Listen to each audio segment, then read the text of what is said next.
Hello viewers, আসসালামু আলাইকুম। Easy cook with সামিয়াতে সকলকে জানাচ্ছি অনেক অনেক শুভেচ্ছা। আজকে একদম সহজ একটি রেসিপি শেয়ার করছি, পাট শাক ভাজি।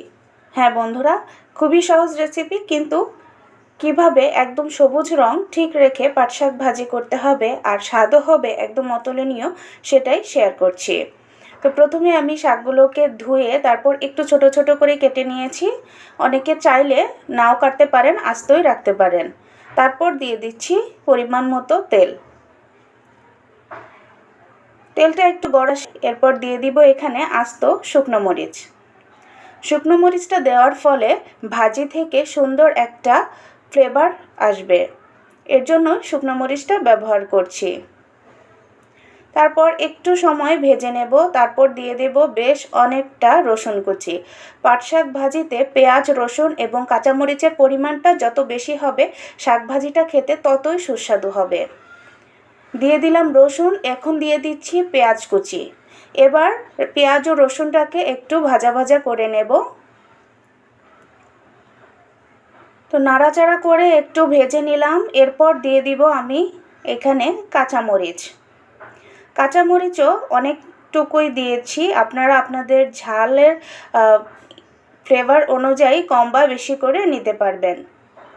তো অনেকগুলো কাঁচামরিচ ফালি করে দিয়ে দিয়েছি। এবার সবগুলোকেই একদম লাল লাল করে ভেজে নেব। তো লাল করে ভেজে নেওয়ার পর এখন সেই ধুয়ে পানি ঝরিয়ে রাখা শাকগুলো দিয়ে দিচ্ছি।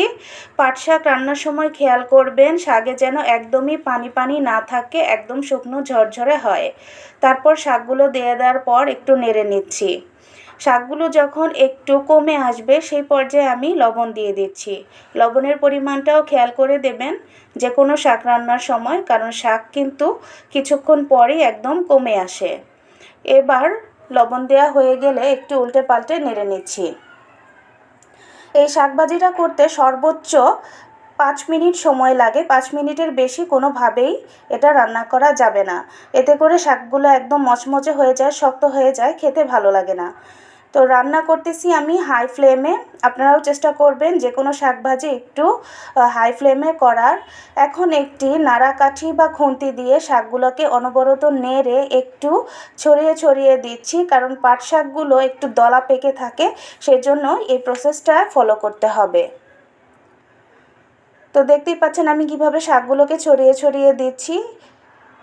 তো এখন কিন্তু প্রায় শাকভাজিটা হয়ে এসেছে। ভিউয়ার্স, আমার ভিডিওগুলো আপনাদের কেমন লাগে অবশ্যই লাইক ও কমেন্টসের মাধ্যমে জানিয়ে দেবেন, আর ভিডিওগুলো ভালো লেগে থাকলে অবশ্যই শেয়ার করে দেবেন আপনার ফ্রেন্ডস এবং ফ্যামিলির সাথে। আর ভিডিওটি যদি ভালো লাগে তাহলে আমার চ্যানেলটিকে সাবস্ক্রাইব ও ফলো করে দেবেন। এ ধরনের আরও সুন্দর সুন্দর সহজ রেসিপি আপনাদের সামনে হাজির করার চেষ্টা করব ইনশাল্লাহ। তো দেখতে দেখতেই আমার শাক ভাজিটা একদম হয়ে গিয়েছে, আর এটার স্বাদটা ছিল একেবারেই অসাধারণ। একদিন এই রেসিপি ফলো করে রান্না করে খেয়ে দেখবেন। আজকে এই পর্যন্তই। আল্লাহ হাফেজ।